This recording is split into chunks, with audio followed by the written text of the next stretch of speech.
welcome. Good evening. Thank you so much for being here. I am so excited for this event that we have tonight. My name's McKaylee. I'm a Tattered Cover bookstore. And just for those of you who might not be from the Denver metro area, Tattered Cover is a local independent bookstore in Denver, Colorado. We have 4 locations there. And if you happen to be in the area, we'd love it if you could come and stop by. If you come in wearing your mask over your mouth and your nose, you can come shop with us for about 90 minutes or so. And if you're like me and you still want to shop in your pajamas or you're not in the Denver metro area, you can always shop online with us at tatteredcover.com.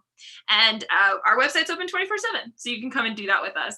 I have to say thank you, first of all. I mean, this has been a bananas year, for lack of a better word, and we are only here because of the support from our community.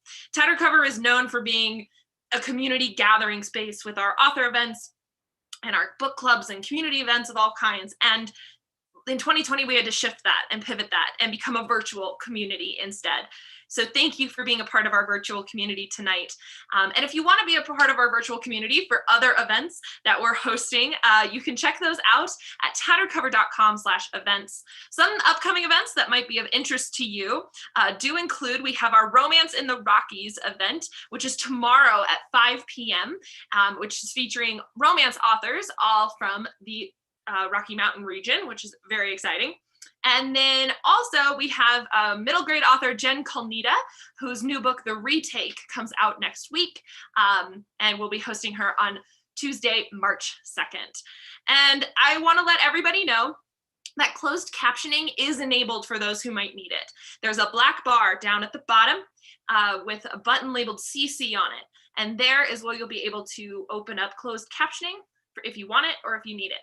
There's also going to be a Q&A portion of our event tonight, and there's a chat box that is right next to the screen on YouTube that you're watching me on right now. So if you want to chat in there and ask Melanie a question later tonight, that's the way to do it. Speaking of Melanie, she is our author of the evening. We're talking to her tonight about her new book, Mazie. And a little bit about Melanie here. Melanie Crowder is an acclaimed author of several books for young readers. She writes YA historical fiction, Audacity, and An Interrupted View of the Sky, and then her newest book, which came out yesterday, Mazie, which received a starred review from Publishers Weekly.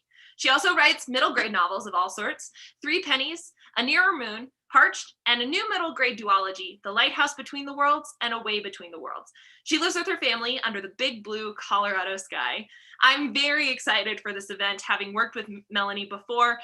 It's going to be a great one, and this new book is amazing and sensational. So it is my honor to welcome Melanie Crowder. We're going to have her turn on her video and her microphone here and join me. There she is. Welcome, Melanie. Thank you. Thanks, McKaylee. Hi, everybody. I can't see you, but thank you for being here. There's already people in this out there. Congratulations, Melanie. So happy to be here, says Tara. Hannah says, hooray, Melanie. We're so excited to celebrate. Anna says, woot. Jenny says, yay, Melanie. Lots of yays. It's just a whole line of yays right now. So that's very exciting. Oh, that's awesome. Thank you. Thank you. Yeah. So tell me about Mazie. What is this book about? Oh my gosh. Okay. Well, first, I want to say thank you to the Tattered Cover. You all are amazing. And people actually have been like #amazing, which I didn't even think of that. Why didn't I think of that pun? I'm supposed to be like a word person. I didn't even think of that. Anyway, I'm stealing it. I'm going to use that. Thank you, Tattered Cover, for for hosting. We love you. Thanks everybody who's watching, and thank you for supporting Tattered Cover by coming to this live stream. I also have to start out with thanks to my publisher, Philomel, and my editor, Liza Kaplan. Thank you, my agency, Emla, and my agent, Joan Paquette. I couldn't do this without you. Thank you so much. That's true. Everybody thinks that writing a book is like a solitary process. Yeah. It's so not. There's a whole village of people helping out with that. Not. And all those yays that were coming in at the beginning, those are a lot of my writing buddies, and they're cheering me on. And it's such a great community. I love you all. So, all right. Okay. About the book. So Mazie. Mazie is set in 1959. Again, my YA fiction usually is historical fiction. And this is the story of a farm girl with like big Broadway dreams. She's got a big heart, and she's torn between her home that she loves and this dream that she feels like she will never be fully herself if she doesn't chase it. And so that's her adventure. I have to ask, I have to be honest, first of all, I am a theater major. I was a child actor here in Denver. This is my life, my world. Other than books, theater is my thing. So when they combine, it's my happy place. But I have to ask you, because not a lot of people know a lot of the Broadway musical secrets that are in here. How the heck did you come up with this idea? Yeah. So there's a story there. What happens to writers, this tends to happen a lot, where we're working on a project and we're, struggling through revisions, and we're trying to unlock some secrets and like push past a really tough part of the writing process. And then a shiny new idea for a new book will come along and try to tempt us away from the hard work. And we want to just go play with the new idea. Okay, so that happened to me with Mazie. Obviously. I was researching another project, and I came across this little tiny tidbit of information about something called industrial musicals, which I knew nothing about. And once you like dip a toe into that rabbit hole, it's impossible not to go tumbling all the way down. So I wanted to just take the opportunity right at the start to set the tone for this very serious event by showing you what I'm talking about, this gloriously wacky world of industrial musicals. Okay, folks, here we go. Show and tell. A little bit of show and tell. All right. So what I'm going to play for you right now is a clip. You can find this on YouTube. This is an industrial musical put on by Chevrolet in 1954. This is for an audience exclusively of salespeople to promote the new automobile line coming out this year. Just have a little listen.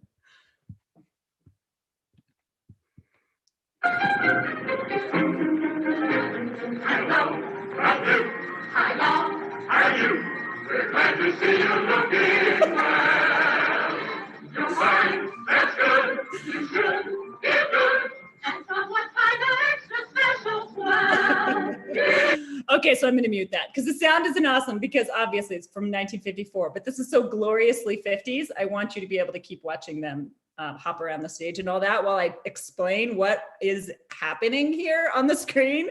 So it was this like wacky intersection of art and commerce, where you would have a company with a brand new product that they wanted to demo, and they needed to tell all their sales force all about the new product. And so at the time, the biggest stars out there were Broadway stars. This was the time before, this is post World War II. This is the time before there was a television in every home. So the Broadway stars were it. So these big companies were hiring Broadway directors and writers and choreographers, actors, dancers, singers, and they were putting on these big shows specifically for an audience of salespeople. And they weren't singing about any other kind of storyline other than like the car that's coming out. And so it was hilarious and wacky and really, truly bizarre in a way that only the 1950s could possibly be. And so it was like the companies loved it because they were able to entertain people in what might be kind of a boring sales meeting, right? And the actors loved it because it was a steady paycheck. Sometimes they would get to tour the country. They would, hone their skills, try something new. And companies selling everything from like cars to tractors to motor oil to toilets were like selling their wares through these industrial musicals. So I just have one more clip I have to share with you, just a little bit. Please do. This next one is from American Standard. This is from an industrial musical called The Bathrooms Are Coming. And you can see kind of the little vignette pictures on the commemorative record cover that was passed out to the salespeople, that it was this whole drama that was all about bathroom appliances. Here, just have a listen. My bathroom is a private kind of place, very special kind of place. Okay. So it goes on, and you can find this on YouTube. You can listen to the entire song in its magnificence, all of its glory. But so I found this tiny little detail when I was researching another book, and I could not forget about it. And I really wanted to go there, and I wanted to write this story, but I was working on a different book at the time. I didn't have time. And the crazy thing about the way that stories come to us as writers is they can come in all different ways. This one, I saw these little tiny pieces about industrial musicals, and the character, Mazie, she just appeared to me fully in the flesh, like goosebumps all up and down both arms. I just knew there was this farm girl who just was dying to be on Broadway. And I knew that things were going to turn out quite like she thought they might. I'm obsessed with that because it's a really true moment of the creative process and this idea of the muse coming to you and these ideas, and I love that you took it and ran with it and brought us this amazing story. I have to ask about Mazie's name. Where did Mazie's name come from? Did she come with that character in the flesh, or did it come from somewhere else? No, so I have a great grandmother named Mazie Gosler Goodpasture. Yeah, she's no longer with us. So in a way, that's her name, Mazie Gosler Goodpasture. I know, yeah. So it's a family name. My sister named her new puppy Mazie. There are many Mazies in the family now. And but also it's, Mazie comes from the Corn Belt, Nebraska.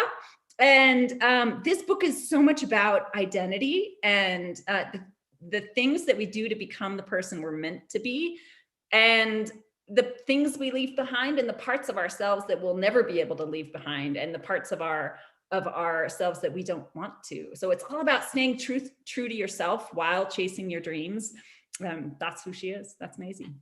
I love hearing that too. And I'm glad that you brought up identity, because that was something I wanted to talk about, because one of the best ways that you portray this conflict in Mazie in this book is between the settings of Nebraska and New York. And while there's other places, that's really the pinnacle of the two.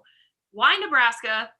I think we know why New York, because that comes with Broadway. But you could have picked any old Midwestern state or anywhere else. What is it about Nebraska? Well, I could have, so I'm in Colorado, and Nebraska is our neighboring state. And Nebraska, the folks who live there, or my friends who live there, like to say, well, is this like undiscovered gem? Don't tell anyone. It's a fantastic place to live. Let everybody keep thinking that, they don't want to come here because it's amazing and fantastic. And I actually had some pictures I wanted to show you. Yes, please do. Yeah, I think the reason for Nebraska is that it's, people picture Nebraska and they, rightfully picture corn. And then this is a blizzard from the 40s. Like people picture these awful, torrential weather systems that come through. And there was massive flooding in Nebraska a few years ago, actually, while I was beginning to write the book. It was intense. But Nebraska is also gorgeous. And it is for somebody who is gonna be stepping out of that world, this is a place that, for Mazie, this is her roots. This is the place that built up the gumption in her to be able to, take that leap that she was always hoping she would. So I just wanted to show people who might not be from this part of the country that it's gorgeous in Nebraska, and it's a beautiful place to be from. And I really wanted to honor both places that are so important to her. And, it's the place, and it's also the people. And yeah, I got to stop writing about New York City because I've never lived there. And it's so much research to write about a place that I know, I mean, only what I know about. My sister is a very talented photographer. She took that picture behind me. So You've actually gotten a lot of compliments on this picture. Oh yeah? Like loving This is the my picture sister, behind you. Tiffany Crowder. Isn't she talented? So talented. Holy crap. So talented. Yeah. So Yeah. that being said though, about New York and your love of New York, you know, what does that research process look like? What can you walk us through and tell us a little bit more about how that works? Because you write historical fiction and that you don't just get to make all of that up. No, no, I don't. There's a spectrum with historical fiction. So some people write historical fiction and they're like, oh, it's going to be kind of this period. And then they make everything else up. That's not the kind of historical fiction that I write. So I have written my first YA novel is called Audacity. And that book was set in the Russian Empire and also in the Lower East Side of New York City. So it was a very different return trip to New York City in my mind, to go from 1910 in the Lower East Side, garment district, sweatshops, all that stuff. And then now I'm writing about Broadway and auditions and all the glitz and glamour. It was so fun to revisit the city in that way. I had plans to go fly to New York and see a show to celebrate, you know, and of course, I didn't get to go. I didn't get to take that flight. And so like big rain check there. I am coming, Broadway. I'm coming. But Good, so good for this I book. know. So for this project, the research looked like just me having a ridiculous amount of fun. It was watching period movie musicals from the 1950s. I mean, gosh, that must have been torturous, right? It was listening to podcasts about the auditioning process, about Broadway as it is today, some historical podcasts. It was connecting with librarians. I'm always leaning so heavily on librarians. I connected with a librarian in Mazie's hometown of Fairbury. Yeah. And I was like, okay, I need to know from the yearbook from May of 1959, when was there a dance? What day was graduation? And these amazing librarians are like, oh, well, I'll just get right back to you. It's fantastic. So generous. Yeah. And I also, I should mention, I consulted experts. There's a local, the Arvada Center for the Performing Arts near where I live.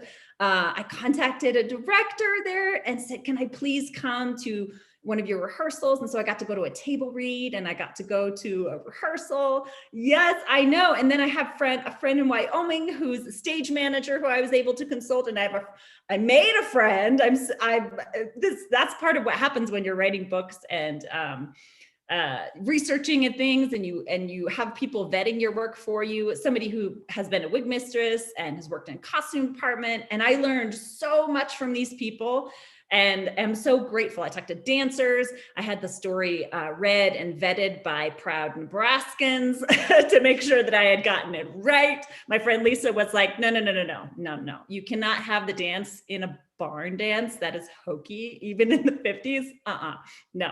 Can't do that. I love that. But I really liked that barn dance. I have to tell you, it was really hard to put it in another book. That can go in another book. Yeah. Okay. All right. I'll do that.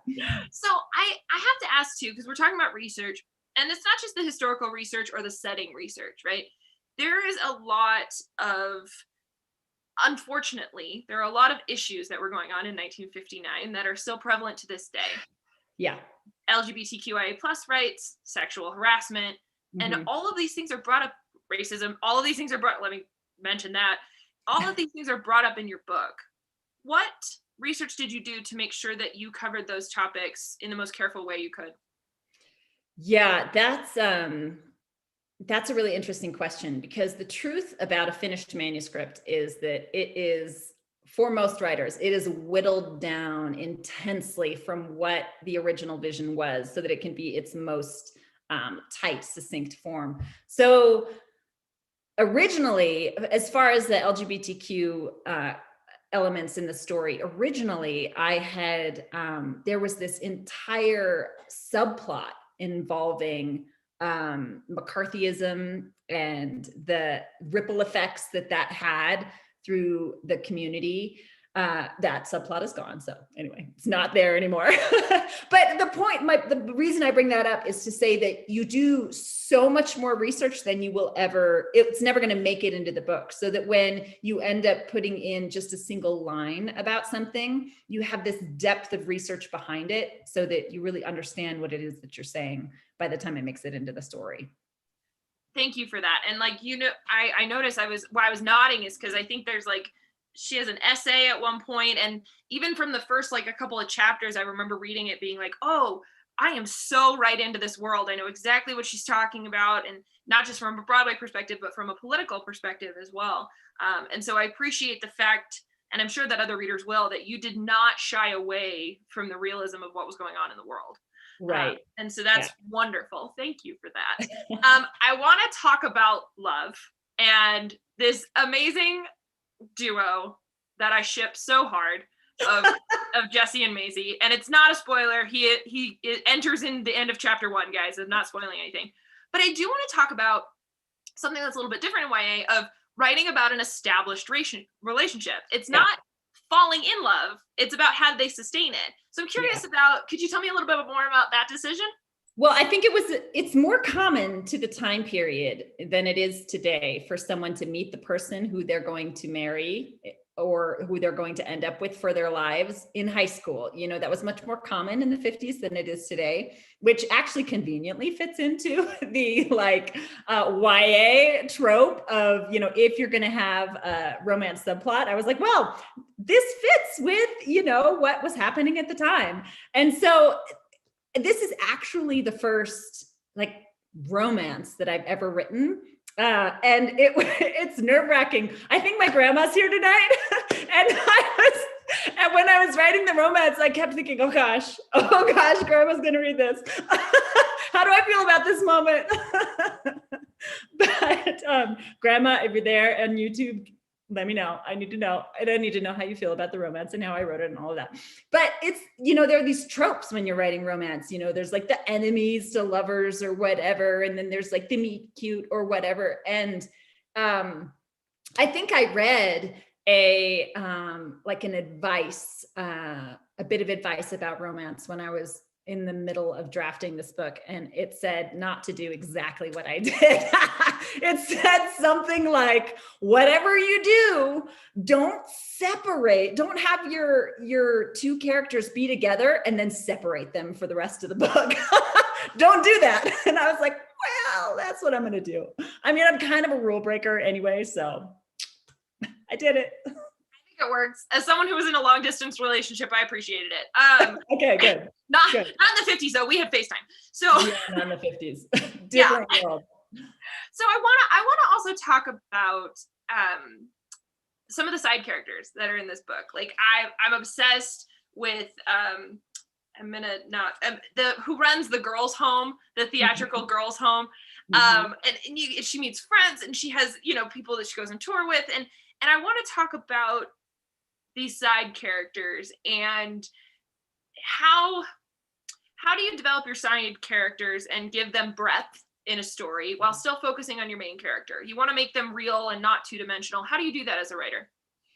Yeah, I think it's that all of your supporting cast, your ensemble, if you will, they need to have their own stories. If they never make it into the book, they are the protagonists of their own lives. And so they have, even if the reader may never see these things, there's one character actually who I'm not going to say who, because it's spoilery if I were to give this detail, but there's one character who I had written way back when I was in grad school. I had written 2/3 of a novel about someone very much like this particular secondary character. I know, I know it's 2/3 of a novel that's not very good at the moment because I never went back and revised it. But, and so I knew that character very well and what that character's motivations were and the hardship that they had been through to make them into the person who they are when you meet them in the novel. And I think that's what you have to do with all of your secondary characters. If you want them to feel like they're not just puppets on the side of the main character's story, you have to get to know them. You have to invest your time and your energy in their story, and you have to let them be their own characters, even if it, and especially so that they can kind of nudge the protagonist out of their comfort zone. Thank you for that. I'm sure that we'll get more questions in the Q&A about writing advice, and considering this is, and I'm sure you've got more, what do they call them? Desk drawer manuscripts or something that just like stay hidden. But the last question I want to ask before we go into audience Q&A, so get your questions ready, everybody. You've already been so active in the chat.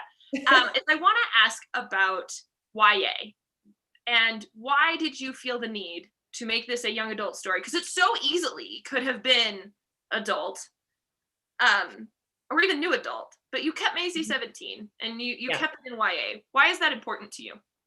So it was actually a real challenge in the editorial process when we were actually going back to your last question about secondary characters. It's very hard to have a 17-year-old interacting with adult professional actors, and then to have that dynamic set up in a way that feels believable. That was something that my editor and I worked really hard to get that just right.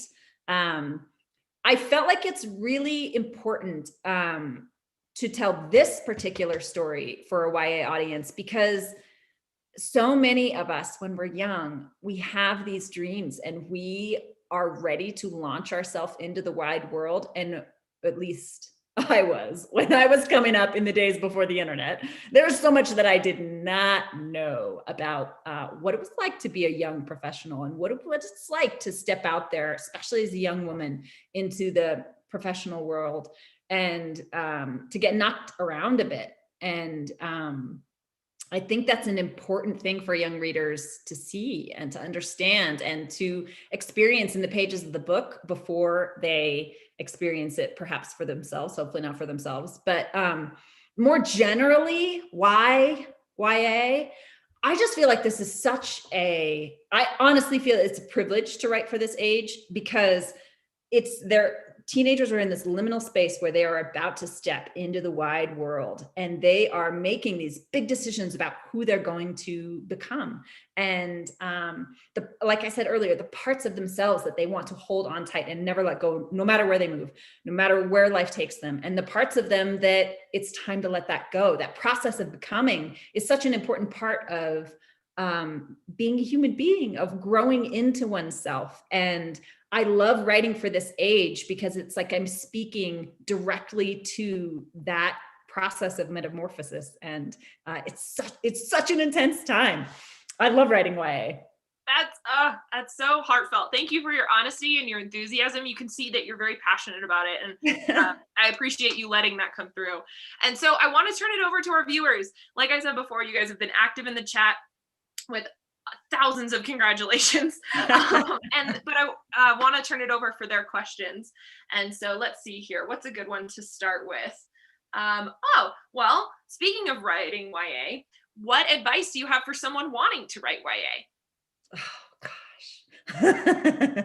Well, if you've never started a book before, just do it. I had two books that I wrote I think of them as my learning books, where I just was like, I don't see anything else on the shelves that I want to read, so I'll just write a book. So I did. And it was terrible, but I didn't know that at the time. I had to get all the way to the end to realize, oh, okay, this isn't, I don't know what I'm doing here. And so then I started at the beginning again, and I wrote another book, and I got all the way to the end, and I was like, okay, I learned some things, and I still have so much more to learn.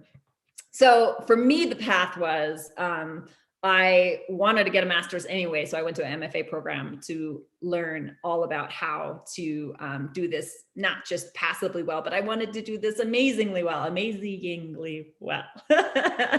And so I went and got my master's in writing. But other people do not take that path. Other people will join a local kidlit organization such as SCBWI, and they will join critique groups and go chapter by chapter, and getting that incremental feedback really helps with the momentum. When I talk to young writers, I talk a lot about the stamina that you need to build up when you're writing. And I'm going to be real honest, my stamina right now is real low. It's time to rebuild a little bit. It is hard for creative types, and you just birthed the book baby, so you're good. I know. Yeah, I know. But my next book is due in like, I don't know, 5 weeks. So I got to get on it. But yeah. So anyway, what I tell young writers is that it's not something where you can sit down and just write the next great American novel, you know, when you sit down with the pen and pad of paper or sit down at your laptop or whatever it is. You got to start small. You got to start with, you know, maybe a 10-minute writing session and then get accustomed to that and then build up to 20 and then build up to 30. And before you know it, you know, before the pandemic hit and knocked us all askew, you know, I was really comfortable writing in 4-hour stretches regularly. And it's about building up confidence, building up skills, and building up stamina, in my opinion. Fantastic. Thank you. Victorio says, I am an undergrad writing student from Minnesota, and I'm writing a story about the 1950s too. A middle grade girl about a girl with polio. How did you decide to set in 1959 as opposed to another year in the 1950s? Oh, yeah, that was a really tough decision. I was looking at, there were a number of factors. As I said, I was originally looking at including the lavender scare as a subplot. And so that affected the timeline that I was choosing. I also had some elements in the story that needed to backdate to the war. And so I had to stay close to that. I also needed to work within the time period of, I really wanted to be there during the golden age of Broadway. Something that I haven't mentioned is that like the reason why this Broadway dream was so big is because those were the stars of the day. I mean, when Mazie was coming up, the musicals that were popular are ones that are still being played today. Like My Fair Lady, Guys and Dolls, Oklahoma, Kiss Me Kate, Carousel. In 1959 alone, the musicals and plays that debuted on Broadway were like A Raisin in the Sun, The Miracle Worker, The Sound of Music, Fiorello, tied for the Tony, right? Gypsy, Once Upon a Mattress, Redhead. This was the big time for Broadway. And so, it was like when you have a character with a motivation and you want to get them going on their adventure, you have to have this like compelling drive pulling them. And the golden age of Broadway absolutely was that drive. And, Broadway had its ups and downs. It's never been closed like this for such an extended amount of time. I know we all miss live music and live theater so much, and it's coming back. We have to believe that it is. I keep telling readers that I hope this book is able to give just a little bit of that Broadway joy to people who can't go see it right now. It does. That and Ratatouille the musical. Let's be real. That's where we're at. Yeah, it is. Thank you for that. So here's another great question again, about writing historical fiction. I like this one. Hi, Melanie, says Cordelia. So excited to read this book. I've always wondered how authors write authentic dialogue when they're writing historical fiction. How do you go about doing that? Mm-hmm. Yeah.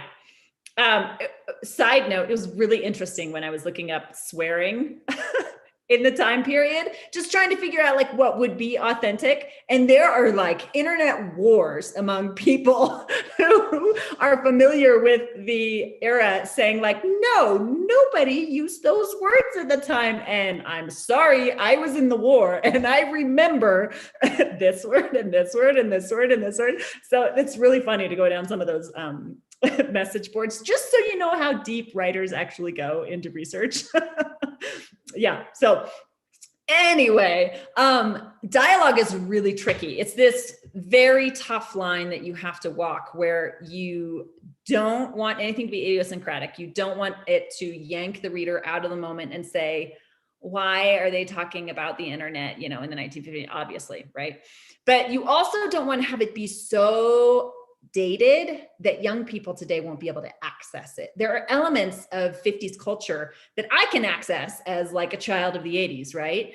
But people who, were born after the turn of the century, they don't have the same familiarity with the era that I have. And that many of us have. And so you have to just kind of walk that line where you I let some things go, some vernacular from the time period go, and embrace other things, just so that it feels relevant. If not current, that it feels relevant. No golly gee whizzes in there.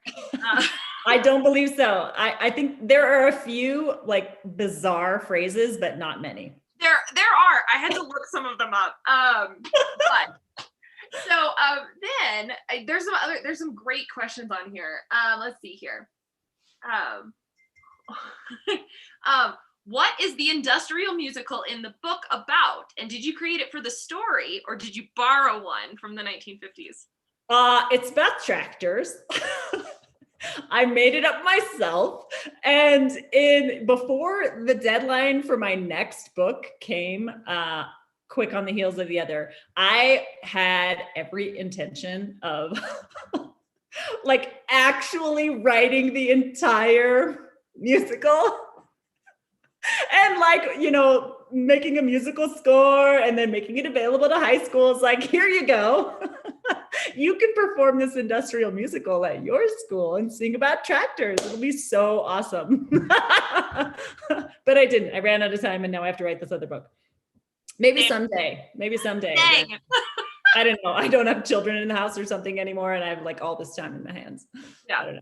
Sounds like a good plan. And with all your new theater friends, I'm sure you could meet a musical composer. Yeah. I could just be like, hey guys, got a free afternoon. Let's do this. Let's go. That's awesome. Some people are saying that it's so hard to talk about your book without spoilers because there's so much. I know. Thank you for great advice on historical fiction writing. Oh, here's a good one. What is your writing process like? Do you know where the story's headed when you start writing, or does it come to you as you start to write? Which another way of saying that is, are you a pantser or a plotter? In my perfect world, I was actually just asked this question earlier today, and I misquoted an Annie Dillard quote. So I'm going to go ahead and misquote it again, and you can all look up the correct phrasing, but it's something like, writing is a line you dig with, you know, a surgeon's probe, a miner's pick, something else, and it makes a line, it digs the line that you follow, essentially. In my perfect world, that's how I write. I really don't plot anything. I have, my first degree is in visual arts, and so I have images. My way of thinking about writing is so visual.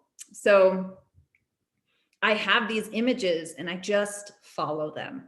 Now, the practical reality of publishing is that I got deadlines and sometimes I am not able to pursue that leisurely pace that I would love to pursue. And so then I have to like nuts and bolts outline the thing. But that's not my preferred method. I will just say though that every single book is different. This is my 8th book and my 8th novel, and no two have been the same as far as process goes. You have to relearn the magic every time. And anybody who says in the creative arts that they like have mastered it, that they know what they're doing, that's just a lack of imagination. No way, I don't believe it. That's like, I don't believe it either. This is one of my favorite questions, and I apologize in advance if it's like asking to pick between your children, but can you name your top 3 favorite musicals?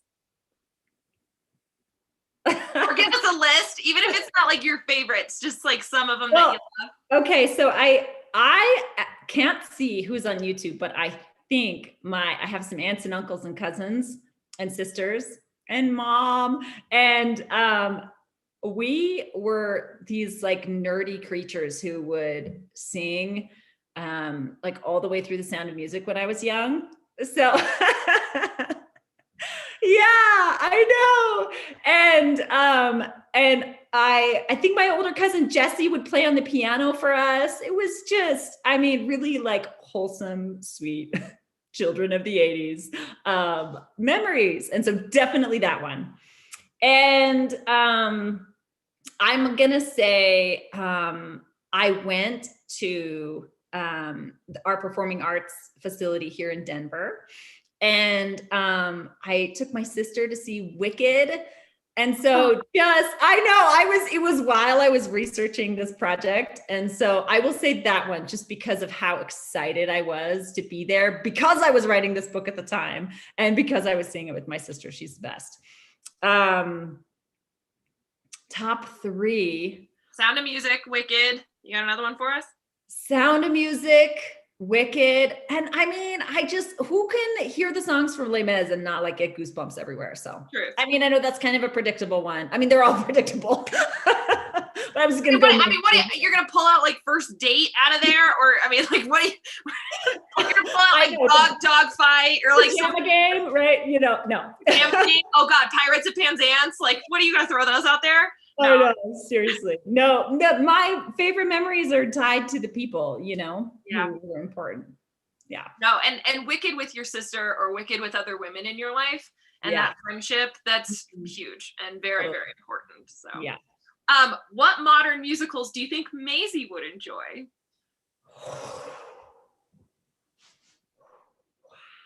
That's a hard one. That's a hard one because I have to tell you this thing they did in the 50s that you can't do anymore. Okay, tell us. You can't do this anymore. And I think like real Broadway people would be like, but I watched this amazing documentary with actors who were there at the time. And they would do this thing called second acting, where they would show up during intermission with everybody who's smoking outside.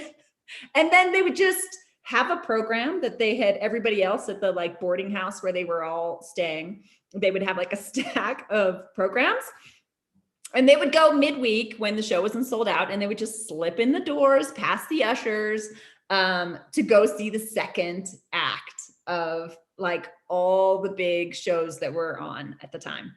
And I mean, Mazie wouldn't be allowed to do that here, but she would be like at the front of the line for all the like discount, like student standing room only. She just couldn't get enough. She would be at every single show in like the entire district. She would be there. Be at the stage door, getting her program signed. Oh my gosh. Yeah.